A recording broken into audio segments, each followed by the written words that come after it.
I want to welcome you to the Pro Mindset Podcast. The Pro Mindset Podcast is all about diving into the headspace that results in championship performance.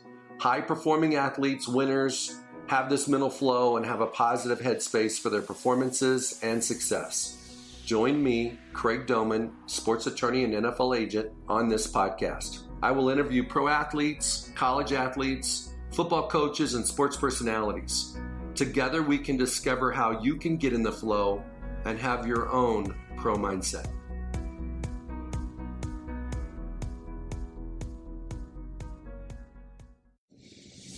I want to welcome on Pro Mindset today, Anthony Trucks. Anthony, welcome to the show today. Thank you for having me. Happy to be here. Anthony is a repeat guest. Anthony is a former client, former NFL player, three-time, I believe, Ninja Warrior participant. Three-time? Three-time. How many times you win? None. Anthony! Hey, I am the first former NFL athlete to hit a buzzer, and only. No former NFL guys got past two obstacles. Okay, so that's Anthony's way of saying he's kind of good, but he's not a champion yet. Yeah, I'm retired though with that too. My elbows aren't built for that. Okay, so today I think what we're going to touch on is something that every single listener is dealing with, which is a pandemic. If you're a parent, you might have your kids at home. Maybe they've been taking a break from school. If you got college-age kids, they might be back at home. Mm-hmm. If you've got young kids, you've had to figure out daycare. Everybody's in a little bit different situation. Mm-hmm. A lot of people that have been working in offices are now working from home, working remotely. So here's the big question. Anthony, how do you see people being successful, being fulfilled, and being effective in a new world that we really don't know what it's going to look like after this pandemic is over, mm-hmm. and as we move and progress to a position where we're moving out of the pandemic? Yeah, there's it's funny because that's going to be a wide open question. I think the first piece of it is letting go and embracing the new.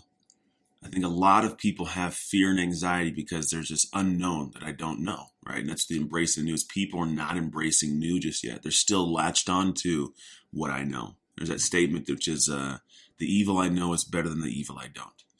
And so a lot of people are attached to this. This is the way the world was working before. I want to go back to this, this whole, this is the old thing. And so I realize that the people I work with and interact with that are the ones that are most stressful are the ones that have not yet detached from that's what the world used to be, and we're going to something new.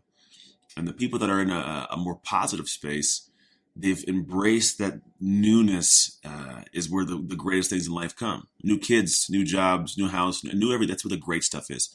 And the problem is there's a lot of unknowns in this newness right now. So for a lot of people, I think the stress and anxiety they're running into is they're still attached to the old, have not yet embraced the new. And what that new is, I don't know. That's kind of a fun thing. It's going to affect, like you said, parenting, careers, what success looks like, opportunities. Some people's jobs are never going to come back. Financial world's going to be all askew. We don't know. But as things come to pass, as the world starts becoming this new settled foundation, which could take years, who knows? The people who will have the most success are the ones who are open to the most newness, embracing things they're completely unaware of, feel awkward in. But I think right now it's good. It's like we're all on the level playing ground. You're not doing it by yourself with a world that's already stable. Like this is a completely unsettled world. And because of that, there's almost for me a joy because I adapt well.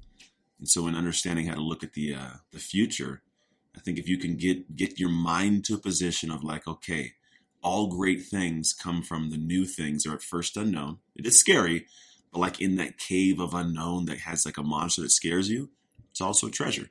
If you keep holding on to that, I don't know, whatever that old world is, you're going to end up being chained to something that's going to end up just, the rest of the world passing you by and you're stuck in the background. So what comes to my mind is that everybody and every human gravitates towards their comfort zone. They want to stay in their comfort zone. Mm-hmm. They get to the edge of their comfort zone and they pull back. Yeah. Everybody, not everybody, but most people feel more comfortable being miserable in a comfortable comfort zone mm-hmm. than they do perhaps in seeing happiness or success in something they're uncomfortable with. Yeah. Okay. So give us like your David Letterman top 10 guidelines for life to the 4 P's, mm-hmm. positively posture post-pandemic. positively posture post-pandemic. It's good. Well done. You made that up just now? Just now. I like it. A couple here. So the world that I work in is identity. And here's the interesting thing about what you're talking about. Essentially, the posture is to prepare, right? Is to like get ready for. And the interesting thing is a lot of people are attached personally to this old world. That job I had, when I lost it, I lost me. When my kids are home or my wife's home, we're fighting, I lost a relationship, I lost me. And so I'm looking at a lot of people have an identity crisis, more than they even know. It's not just this thing you lost. A lot of people, if you look at kind of like how, like a metaphor is like there's a tree that has fruit. And the fruit's the career, the relationship, the job, all the stuff you have. But when it's stripped from you, you feel like this fruit gets pulled off the tree and it withers and dies. And you think you're the fruit, because it's who I am, right? I'm this job, I'm this money, I'm this relationship. But the reality is you're the tree. Your tree that you are created the fruit. And so for a lot of people to positively posture, I think the perspective they should proceed with, throwing peas in there for you, is to realize like I am the tree. And some of my fruit has fallen off the tree and died, but I can produce better fruit. So what I do is first off, I have to go back and I have to look at where do I need to give nutrient to my roots. Like for a lot of people, it's going to be going back and looking at their life and saying, where can I be better as a human? It's this thing about personal growth. And a lot of people think it's like, oh, it's just woo woo. And it's just people talking about being better. But like, no, realistically, it's how do you act? How do you react? What habits do you have? How do you think? What are your thoughts? What are your personal beliefs about what's possible? When you have these things at the core, like that's actually going in and giving nutrients to the roots. As the the roots get kind of, more nutrients to the tree, can produce good fruit. But the actual, if you look at trees that don't get pruned properly can't grow proper fruit. So it's also pruning things. So maybe getting rid of certain friends, getting rid of certain environments you used to go to, getting rid of certain beliefs you might have that allow that fruit to grow. So there's this concept that I call roots and fruits, which is, we just randomly got here, but it's actually something that you listeners can do. This metaphor is actually a diagram I use with people. So we start out by saying every tree has roots. And if the roots are deep, they can handle the storms of life. Just like a tree in an actual storm that has good roots, the tree can't get blown off. And then what happens is those roots, the deeper they are, they can actually get more nutrients, produce great fruit. So the roots you have are 5: faith, family, health, friends, and emotions. Faith in a sense of, do you have a faith of God or a higher power, a faith of self, right? And you number all these just, from 0 to 10. 10 being deep root, 0 being no depth. Then you have family. Where's your family base? Do you have a good core that gives you stability back at home? To where when you go out into the world, you can come home to that solid base that makes you feel good. Friends, the family you choose. You have people outside of your world. It could be colleagues, could be individuals that you lean on when you need some help. Are they there? Are they there to pretty much support and help? Then you have your health, which is this concept, which I really is really basic. When you have your health, you have a million dreams. When you don't, you have one: to be healthy. And so the idea is, are people taking care of their bodies, taking care of their mental health, like you taking care of your physical health, so you can go out into the world and do things. And this is, this is eating healthy, this is exercise, this is having conversation with people, this is therapy, this is, getting people to kind of get in behind the scenes of what's going on in your life. And then the biggest one is emotional control. When you don't have emotional control, you are a leaf in the wind. And so unfortunately, a lot of people, somebody will say something and that person now has control of you. Like you give them the keys to drive you crazy because you can't control your emotions. So they say something, you get angry, you fire back. And when our emotion is high, our intelligence is low. So we typically make poor decisions. Like we'll say the things that we shouldn't say, or we'll buy the things we shouldn't buy because we're too happy. And then we come home, we're like, why did I buy this bacon maker? I've done this. Personally made a bacon. I bought a bacon maker. It works pretty good. My wife thinks it's a joke, but I like it. But that's the emotional base, right? So those are the roots. If I can be in a good emotional controlled space, I can master the moments in my life that move mountains, the ones you can't take back. Because a lot of us do things in these moments and we look back like, I wish I would have done X or Y or Z. And sometimes we're too spun up from the situations of life to make clear decisions. When these 5 roots are deep, it gives you control of self to create in life, which is where you start getting great fruits. So you have 5 branches for the most part in your life. I think that I've dialed in. I can't find more branches. I probably could, but the 5 solid ones that are your fruits of life, it's going to be your career.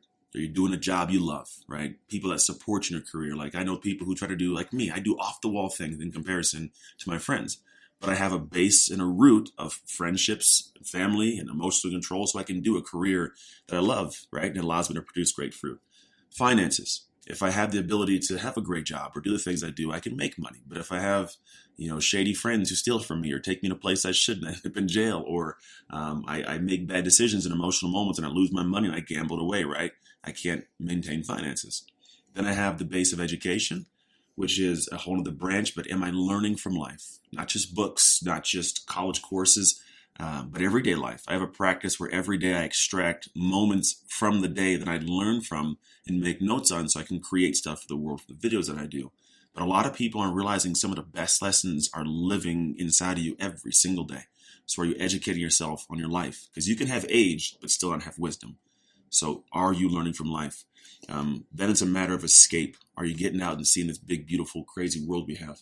Because you've never had a time in life, Craig, like now, where you can actually go see the world. Besides Corona, like it's all locked down.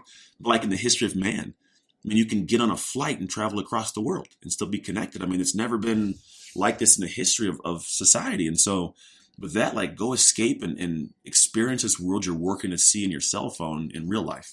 And the last piece of it is called LIFT. It stands for Life Inside for Triumph. It's not to try, but to actually triumph. What gives you that fire, like that raises a hot air balloon? Essentially, what's your purpose? And are you living in your purpose every day? And do you feel like you're fulfilled so much so that you're giving back to the world in a positive way? Because if you think about it, fruit isn't just for the tree to consume and to benefit from. The fruit's for the people around to experience and to embrace and to enjoy. So in your life, if you have great fruits, the people around you get to enjoy them as well. So if you have a good purpose and everything's dialed in, your roots and fruits, tree of life, it's all blossoming and well. You live a good life, man. So those are my 10 4 Ps you had. I can't remember what they are. Positively posture for the pandemic, post-pandemic. That's what it is. So you've got the roots and fruits. Roots and fruits. And then you said that there's an inverse relationship between emotional control and... There's no inverse. So emotional control is just it. But the part with emotional control is you can have emotional high and emotional low.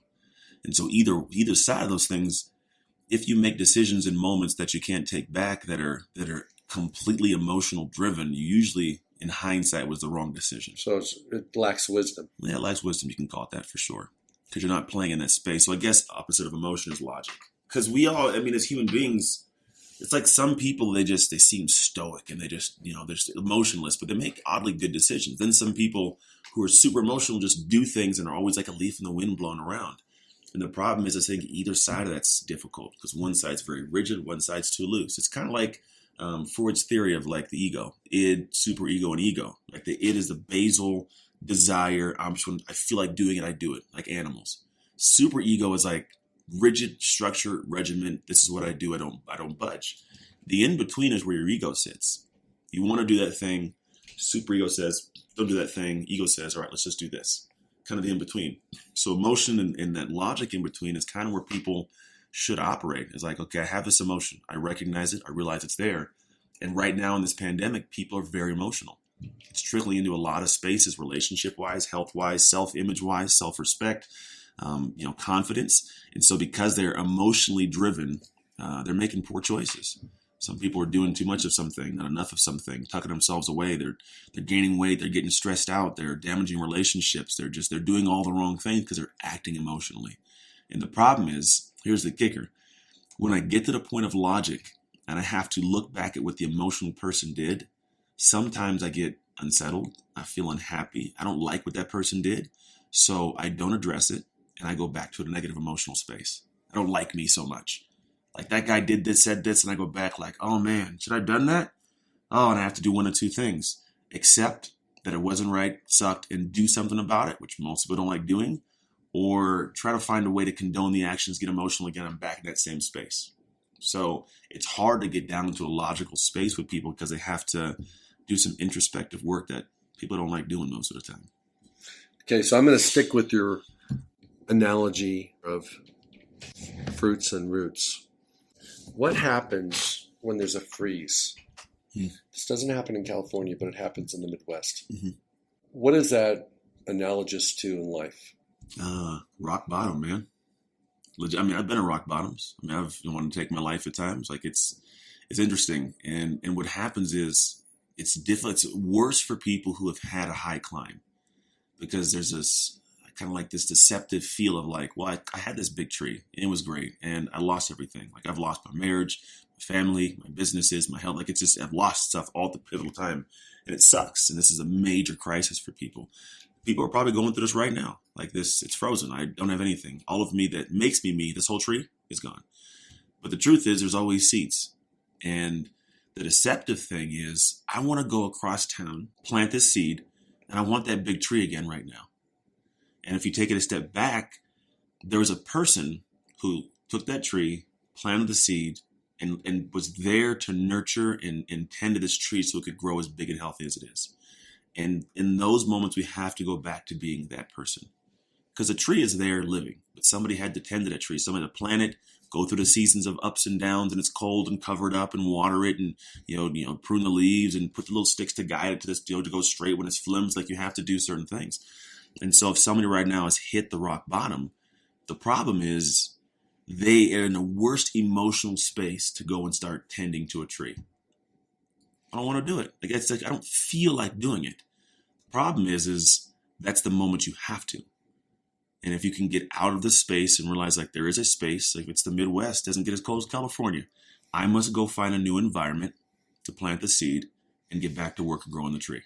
It's hard, because it means you sometimes have to move. You move to a different city, move to a different environment, leave certain areas. Like, you have to cut short all the things that make you you right now. And that's a difficult thing. Like, it's incredibly hard to have to go from scratch. But the truth is, either you're going to do that and create something great, or you will stay a dead, frozen tree, or you will actually die. How do you help people that might be in rock bottom right now, may have lost their job? Mm-hmm. Unemployment doesn't even come close to replacing their income. No. How does a man best recover when he's down and out? Yeah. So this is actually the process that I work people through. And this may be a little heady, but I hope it's not, because it doesn't need to be. But I break my work down to 3 simple stages to work through that exact same thing. And it's 3 stages called see, shift, sustain. It's called the shift method. And I work on what's called identity shift, to shift into the person you're talking about from the person we currently are. Who's a person that has the job, has the money, has this thing I want, right? Because if you were that person, you already have it. You'd already be doing things to have it. So how do we get there? And people can convolute it, make it all confusing. But the realistic part is, you have to first see, then shift, then you got to sustain the progress. So the shift thing is unique, because a lot of people, they know how to work. Men know how to work. Like, you put me somewhere, I'll figure a way to work. I'll just do things. I'll get to the back end of it, be totally exhausted, have nothing to show for it. And it's usually because we just know how to work. But we don't do well is go back to the first phase, which is see, and see what work we should be doing. We'll do the work we might know, but that work we did got us here. And we'll do the work that feels comfortable. The stuff that, like, I could do this and I can, sleep with myself and I'll get by, but we're not trying to get by anymore. We're trying to climb and thrive at certain levels, right? Mm-hmm. So for me, I must go back and look at a few things. And I got a client today I was just going through this exact process with. But I need you to see a couple things. One, I need you to see why you are where you are and pull the ego back. Men, we have the biggest egos. It's who we are. It's our pride, everything we've done. It's like who we are. And so when you attack that, like, you're attacking us, and it's a problem. And so in order for us to actually get better, we have to give ourselves permission to improve. And you're never going to give yourself permission to improve if you won't accept the things that need to be improved. Maybe it's how you communicate. Maybe it's how you drop your pride and do that job that you didn't see yourself ever doing, but your family needs you to pay bills. Maybe it's having a hard conversation with your spouse, and letting her really tell you what needs to be said. So you sit back and, like, eat that and, like, all right, I do got to be a better husband or a better dad or a better coworker. But until you will, like, swallow that pride pill and legitimately look at what needs to be done, you're never going to do the right work. My pastor called it the shift work for a lot of people. It's like climbing a ladder, huffing and puffing, lean against a building, get to the top, dead tired, and then I look and realize the ladder's leaning against the wrong building. I was just doing the work, right, where I should have been leaning against that building. And so the C phase is going back and seeing, really, why am I stuck? But then the beautiful part is also seeing, where can I go? It's not just seeing the bad stuff, but it's also seeing the good stuff, which is like, all right, this door closed. What other opportunities lie ahead? What treasure lies in a cave I haven't been looking for? so I can actually see these new opportunities. So if somebody's sitting like, what do I do? Start asking questions of people. Like, what would you do? Like, ask people that are your nieces, nephews, grandkids, cousins, brothers. Ask people who maybe you made fun of their career, but they seem to be comfortable right now. What do I got to do your job, right? Go and drop the pride and start looking at nuances that could be part of your future. Because at this point, I mean, it's an unsettled, open world. You can do anything with technology connections, and maybe you have to learn some things you didn't know before. Like, don't be lazy. Go figure these nuances out, and then you start doing the right shift work. Once you're doing that work, one thing people really got to realize is it's going to be this process that incredibly sucks. Like, you are not going to like almost any stage of this, because you have to do things you didn't do, get judged for things you've never been judged for. But the reality is just like you built your life to now, there's a statement that I live by in my work, and it's what you create creates you. So it's the process of creation that creates the sense of pride and self and confidence. So when I know what work I'm supposed to do now, and I start going to the shift phase and doing the work, the more that I go through and experience the pain of sucking at this, the more I learn. And then I go and try it again, and it gets less painful, and it gets less painful. If it's like, let's say 0 to 10 of pain, and 10 was the first time, well, the second time it's 9. Third time it's going to be 8, and it gets lower. And what most people think is it goes from that 10 to 0 and like, okay, I do it without pain, but I kind of hate it. It's not. It goes to a joy, because I know how hard it was. And this is now who I am to do this. And I find peace and joy in doing this thing that was difficult. But it always starts with being ridiculously painful, and nobody likes the work. But to those who stay in it long enough, that get the benefit of, on the back end, the things that used to be incredibly difficult for you are super easy, and they move the needle. You make progress. And the last stage of it is simple. It's what are you doing to sustain this? Because some people will start driving down roads like this in life, and they go down a good distance, but they get to the point of like they were addicted to that struggle, like you talked about. They know this pain. And so what happens is they'll make U-turns, and they don't sustain the progress, and they slide back downhill, and they start back at square one again. And then because they're back at square one, they feel even worse about themselves because they're back at square one. So to sustain, big thing is make sure you are continuously checking in. Does your heart love this? Are you driving in a direction that you know is going to be something you want? Because if you don't have your heart in it, you're never going to have anything. Also make sure that you're going the right direction. Like, am I still headed where I'm supposed to go? Hive is a big piece. Surround yourself like a bee, has hive, and then make sweet honey. Like your life is honey, you gotta have a hive. Where your friends, colleagues, this roots we talked about, like where is that in your life? Do you have the people around you that make your life great, that give you the support you need? And sometimes you gotta get rid of some of the people in the hive, and you gotta add people to it. And adding people is scary too, man. Sometimes people don't realize, like, going out, like, you can cut friends off, it's scary, but going out and talking to somebody who's levels above you, that you don't, like, you feel like I don't belong in their circle and I'm less than them, like, that's a scary place to go also. But you got to go do it. You'd be surprised, because so many people think that same way. So few people pursue higher level humans. And you'd be surprised, like, you're just like me, like, when people reach out to you, you want to help them. So find people that are outside your comfort zone that you want to be similar to or have similar success, and go approach them. And the last part of it is, when you've done this, you'll thrive. Call it drive, hive, and thrive. And thrive is a big thing, because I find that when I'm thriving, or the people I know that are doing great in the world, they're doing well, they want to give back. And when you're in a place to give back, you get to reach that kind of pinnacle. It's kind of a concept like marginal utility. You ever heard of that? Where like, the first one's great. The first hamburger's good. The second one, third hamburger, I don't know. But if I got 10 hamburgers, the only way I'm going to feel good again, and I've already full, is to give hamburgers to people who are hungry. That's my thrive. Like, how do I give my success to other people and get that same feeling I had when I was succeeding? Or try steak. Or try steak. That works too. This methodology of sorts with the C, shift, and sustain, that's an awesome way to make a change. If you don't like where you're at and you need to make a change, you want to have a better job, you want to have a better life, you want to live in a different neighborhood, you want to live in a different state, you want to have better friends. First of all, change your identity, because if you don't modify your identity, you'll gravitate back to where you are right now. Unconsciously, you'll do it. Status quo. And this is a methodology for making a permanent change, not just a temporary one. Yeah. And then change, and as change comes, shift with shifting times. What do you see as the most typical issue Men have. Ego and pride. Big time. How does that hurt them the most? I think the reason it hurts a lot, and I had this, I'm saying it from my own personal perspective and my clients, because I got clients that are executives at, literally the top company in the world. And it's interesting. They've achieved a lot, right? But when you tell somebody that they need to be better, nobody likes to hear they have to be better. Because they think that assumes there's something wrong with you. It's not the case. It's you're great, but there's a level of greater. There's a level of happy above what you're at. So for most people, they attach this, I've done this, therefore I am great. And we need that, right? So ego and pride, in fact, is a positive thing. It's when I was playing professional football, it's like thing that the ego and the pride of like, I'm a professional football player is why I show up to practice on time and I eat my food and I lift the way I lift because I want it. Like, that's who I am. Those actions protect the identity. The problem is those same actions will protect the identity from things it needs to grow. And so the ego and pride usually steps in and it shuts down all the people who tell you ways you can be better and you can improve, or tells you ways not to lose what you've already got. Because a lot of guys, their ego and pride will pop in and it'll dismantle their life without them even realizing it until it's too late.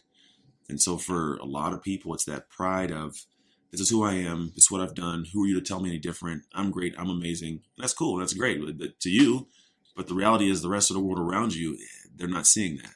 And so if you're the only one that sees that, you might want to take a look differently. And that's what I think stops a lot of people from giving, like I said earlier, giving themselves permission to improve in some way. Well, the word picture that popped in my mind is that a lot of guys that are great, a lot of people that have been successful, they climbed a mountain. Mm-hmm. However, when they got to the top of the mountain, they didn't climb the next highest mountain. They settled for the mountaintop they're at. Mm-hmm. And that's where they need ego and pride to protect their status as that mountaintop dweller. But it prevents them, their ego and pride prevents them from going to a higher altitude because they got to keep climbing. Mm-hmm. I see this a lot with players. Everybody wants to work hard, but they want a finish line. Yeah. The only finish line is 6 foot under. You don't get to hit the finish line. And when you do hit the finish line, that's when you go from a growth mindset to a stagnant one. Fixed, yeah. Fixed, right? If you climb a mountain, you can't even push pause. You got to just keep going to the next one. Mm-hmm. If you think about climbing a mountain, it's all great. You climb the mountain, it's very hard, arduous. We climbed Pikes Peak a few years ago. Yep. And you get to the top and it's like, all right, it's just short-lived at the top. Right? You get there, you spend more time on the mountain climbing it than you do at the top. And so when people ask, like, how do I do what I do and stay consistent and build, it's like, I've got to the point where what you talked about is a lot of guys have got to the peak and they're hanging out at the peak and they fell in love with the peak, but it kind of is lonely up there and it sucks and it's the only place you can go. And so they won't go to the next one because they didn't love the journey. They didn't fall in love with the climbing the mountain. They want to stay where they feel comfortable. And for me, I am addicted and I love the journey of my life. I love the long days. I love the hard parts. I love the problems. I love the solutions. I love the success. Like, I love those little pieces. But I am so in joy with my daily life and how it is that the peaks come and go. I get to the peak. I enjoy it. Let me get back on a mountain I want to climb. And most people's pride and ego won't let them get to a space of continuous work. Like, when I came out of the league, one of the things that I was okay with was going back and training 9-year-olds in my gym and building up again. Whereas a lot of my teammates came back, they'd make fun of me. I had guys that were like, we didn't work with 9-year-olds. Used to play in the league, and like, those guys would go broke because they couldn't work for anybody. They were too good to work. And I realized, like, for me, it's like, no, I'm fine. And I loved my process, loved my journey I've built. And some of those guys have now come to me and said, how are you doing what you're doing? Like, wanting questions answered and, how do you get to that level? How do I do this? And it's like, man, you got to work. They still don't want to work, though. Like, there's still this addiction to, like, I got to my peak. I'm going to climb again.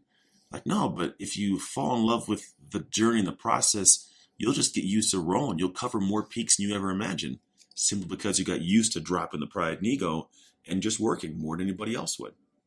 Let's talk about the journey. Yeah. One of the things that I think that drives guys is being passionate for what you do and having a motivation and a why that helps you stay on your journey. I think about it where, if you think of like taking a trip somewhere and I leave the house. I'm going to go to some beautiful place in, like, I don't know, Italy on the beach somewhere. It'd be an amazing hotel that overlooks the entire ocean. If I leave my house in, say, California, and I get to my car's late, so I get to my flight late, it's delayed. I gotta get another flight and transfer over. And I lose my bag when I get there. The flight attendant was horrible. I land. The taxi driver when I get to Italy is lost, and I get to the room and my room's not ready. And the event is ready. You're not gonna walk into that room with all that negative, bad energy and be like, "Oh, I'm here, happy now." Doesn't switch it on. You're just in a good room, unhappy. Your destination, unhappy. But if you were grateful with all those things happening, like, you know what? At least I get a car ride to get to the airport. I have money to buy a flight. The flight attendant, you know what? I don't have her job. And I see this guy over here complaining. So it wasn't the greatest. Taxi driver, he used to live in Italy. I need to visit the place, Room wasn't ready. That's okay. I could spend some time at the bar, going and walking around and enjoying this beautiful place I'm at. Then you get to the room, it's icing on the cake. It's beautiful. And I want to take more trips. So more people need to start finding a way to be grateful and enjoying the journey, even if prospectively you think it sucks. There's always levels within it that are great if you choose to see them. And then when you get to your destination, it's incredible. But if you hate the journey, even the destination will suck. Well said. Well, you talked about, and you mentioned before, levels of greatness. Mm-hmm. How does someone that is really, really doing well even do better? Even though maybe their friend group, high school buddies, college buddies, family, like, man, you've made it. Mm-hmm. You're good. Yeah. You don't need to work that much. You don't need to try that new career. How do you go to higher levels of greatness when a lot of you people that helped you get to the level you're at now think you should put it on cruise control? Yeah, hang out. This is kind of my life, man. My wife and I both, we are the only college graduates in our family. We make good income. We do a lot of traveling. We are those people. And a lot of people are like, why do you want more? What do you go after more for? And I think the interesting thing is when they ask that, they see my success as a diminishing of their level of life. And it never is. It's never that perspective. And then because I feel like that, or they may say that, it actually stunts my growth sometimes. I've found, like in the past, like I didn't want to go to my friends and talk about this new contract I got that made great income because I didn't want to make my friends feel bad. And it sucks because then who do you celebrate with? And then you got to find new friends. But I don't want new friends. Like, I love my friends, and then I want to have new friends and then lose these friends and make it be like, well, you guys didn't make enough money. And so I guess success is, first of all, I have to accept the fact that me having success doesn't belittle anybody. Doesn't make you better than them, doesn't make them less than you. It's just you're doing something for you, right? First. Secondly, I believe we have to get to this point where we set our own scale, not the world scale. Because the world scale is it's unsettled, it's unstable, doesn't exist. Jeff Bezos is the richest man on earth. He still wants money, right? So I could be infinitely unhappy if I don't find a level of what makes me happy, my own personal scale. And so I find that there's been a lot of years where I would accomplish things, and I would talk to some people, and some people would be like, why would you even do that? You already had X. And some people would say, but you got that done, but you didn't get this. And no matter which way you go, you feel unhappy. And I was like, man, I don't like this feeling I have from people giving me their insight. So I went back and said, what's great for me and my family? What kind of lifestyle for me is good? Like in the world of what I do, a lot of guys have to be road warriors, get on stages, speak, pound their chest, be the guy. And I could do that. But in my world, I choose not to. Like, I'm in season of dad, I call it. I like being home with my kids. I like taking them to school. I like being able to pick them up. I like being at practices. I love that. And if I was to go and chase the fame and the money and do the thing that the world said Anthony should do, I'd miss out on all those things. And so to not feel bad when that goes on, I just set my own scale. And I go after what I feel is great. I want to create generational wealth for my kids. I want them to understand the value of money, but I don't want them to have to work so incredibly hard to get it like I did. It's just the reality of it. I want them to have those intangibles, but I don't want it to be this like almost a coin flip for them. And my friends, some get it, some don't get it. But I just don't care. Like, my wife gets it.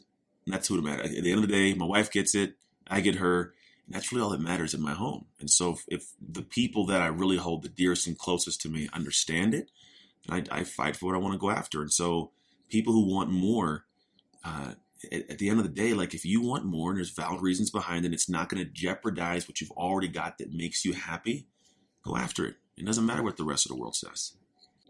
Patrick Mahomes, biggest contract of any professional athlete in the history of sports. Yeah. even though it might have been 12 years total, 10-year extension. Mm-hmm. It's over $500 million. How do you anticipate the fans, his teammates, his coaches' expectations, maybe even his drive? How do you see some of those things being affected, positively or negatively? God, here's the thing. I don't know his circle, and his circle is going to be the most important piece. Because he's going to have people that come from both sides of that. You don't need that kind of money. What makes you think you're worth that kind of money? Teammates, family, friends, people come out of the woodworks, want some of his money. It's just the nature of it. So he's going to have people he can confide in that won't take advantage of him. At the same time, there's going to be people who oddly, like, when somebody else outpaces him or something, they'll downplay it. And I think what'll matter is how grounded he is as a human, which will be based on the people who he'll keep around him, who will keep him in his mental space. Like Kevin Hart's a good example of this, in a sense. Like, he accomplished all these things, and I've watched a documentary of him. He's really big on the people he keeps around being able to keep him at his size. He's a short guy already, but you get it. Mm-hmm. And the idea, I think, is, and I've never been in this position, so I can't even attest what it'll be like, but I feel like the people that I've seen that are successful have a core group of humans around them that it's impenetrable. I don't listen to the naysayers. I take everything that's positive with a grain of salt, but I continue to work. And if his heart is to be a guy that is like not money driven but wants to have a legacy, I think he'll be great.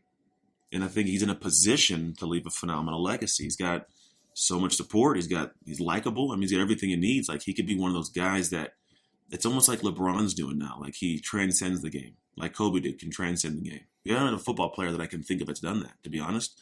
For some reason, it's basketball players. There's been some guys that have big names and they're big, highly touted.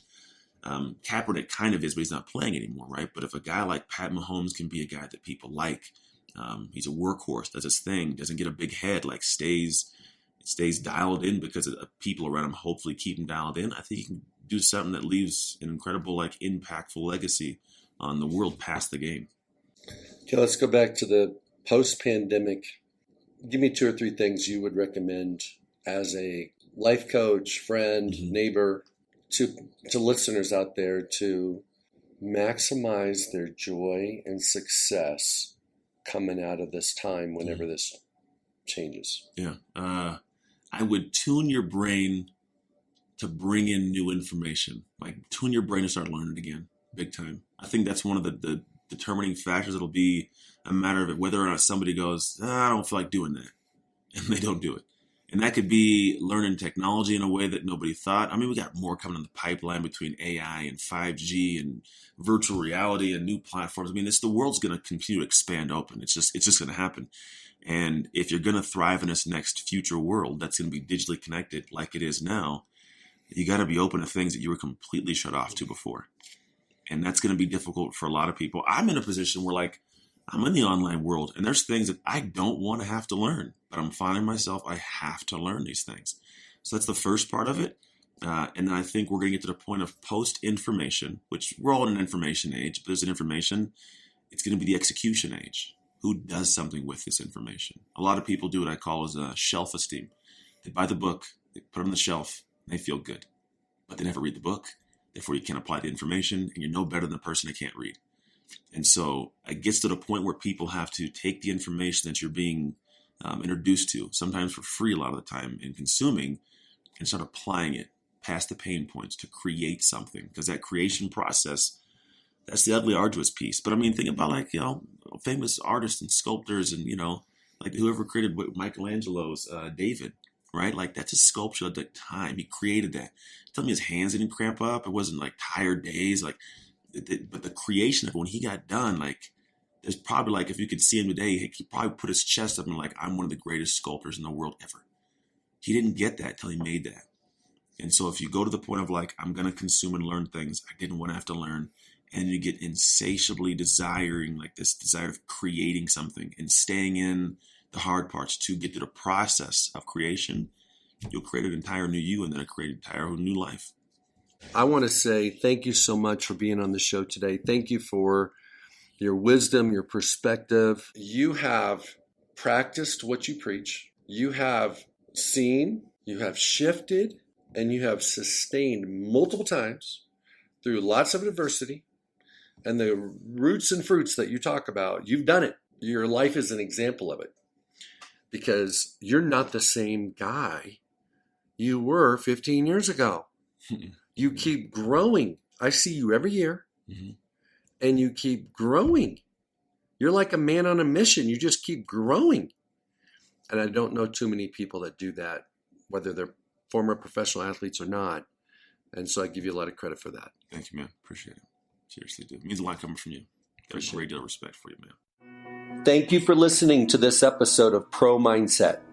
If you enjoyed this podcast, please subscribe, rate, and review this podcast. You can follow us on our website, promindsetpodcast.com, or on Instagram, Twitter, and Facebook at Pro Mindset Podcast. Thank you so much for listening. We'll see you the next time.